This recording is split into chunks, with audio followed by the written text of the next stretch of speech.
It was our 8th wedding anniversary when the cracks in our perfect marriage started to show. I'm Sarah, and for years, I'd convinced myself that Mark was my soulmate, the charming guy who surprised me with flowers, whispered sweet nothings, and built a life with me in our cozy suburban home. We had the house, the dog, the vacations that looked flawless on social media, but lately, something felt off. Late nights at the office, secretive phone calls, and a distant gaze that made my stomach twist. I'd catch him staring at me like I was a problem to solve, not a partner to love.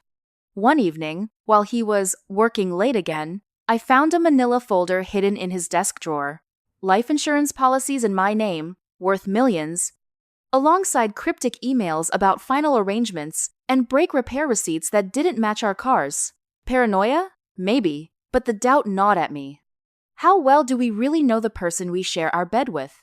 Inspired by those true crime documentaries I binge-watched alone, stories of betrayal that hit too close to home, I hatched a desperate plan.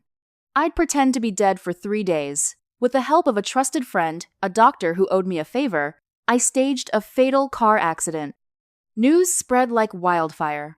Local woman killed in tragic crash. My body was identified, and the funeral home handled the rest with a closed casket. I hid in a rented cabin nearby, watching through hidden cameras I'd installed in our home. 3 days to see if Mark mourned, or celebrated. 3 days to uncover the monster beneath the mask. Day 1. He came home shattered, or so it seemed. Tears streamed down his face as he collapsed on the couch, clutching our wedding photo in the one where we're cutting the cake, all smiles and forever promises. "Sarah, why?" He sobbed, his voice breaking. My heart ached. Maybe I was wrong. Maybe it was all in my head. But then, as night fell, he poured himself a whiskey, wiped his eyes, and made a call. "It's done," he whispered into the phone. "The policy payout should come through soon. We can finally start over." My blood ran cold. Who was we? Day 2. No more tears. Mark rifled through my things like a thief in his own house, shredding old love letters and photos as if erasing me was a chore he'd been waiting to check off. He invited her over, yes, her, a woman I'd never seen, slinking into our bedroom with a sultry laugh that echoed through the speakers. "Finally free," he said, pulling her close. They toasted with my favorite wine, sprawled on our sheets, planning lavish trips on our money. He mocked my clinging ways, revealing years of resentment hidden behind his charming smiles. "She never suspected a thing," he chuckled. I watched, numb, my world crumbling pixel by pixel. How had I missed the signs? The late nights weren't work, they were her. Day 3. The ultimate betrayal.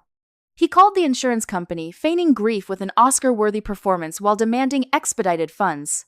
Accidental death double payout. He grinned to himself after hanging up. But then, the police knocked before he could celebrate further. My resurrection was timed perfectly. As they arrested him for fraud, conspiracy, and after digging deeper attempted murder, turns out he'd tampered with my brakes weeks ago, I stepped out from the shadows. "How could you?" I asked, my voice barely above a whisper, tears finally falling. His eyes were empty, cold as the blue-gray night. "Love was never enough for you, Sarah. But money? That's real power." The wickedness in his stare haunts me, still a man I loved, capable of plotting my end for a payout and a mistress.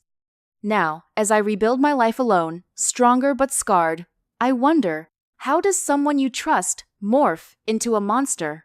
Was the greed always there, lurking behind the vows? Or did life twist him into something unrecognizable? And you, watching this, what hides behind the smiles in your own relationships? The late nights, the hidden folders, the distant eyes? Don't wait for the crash to find out.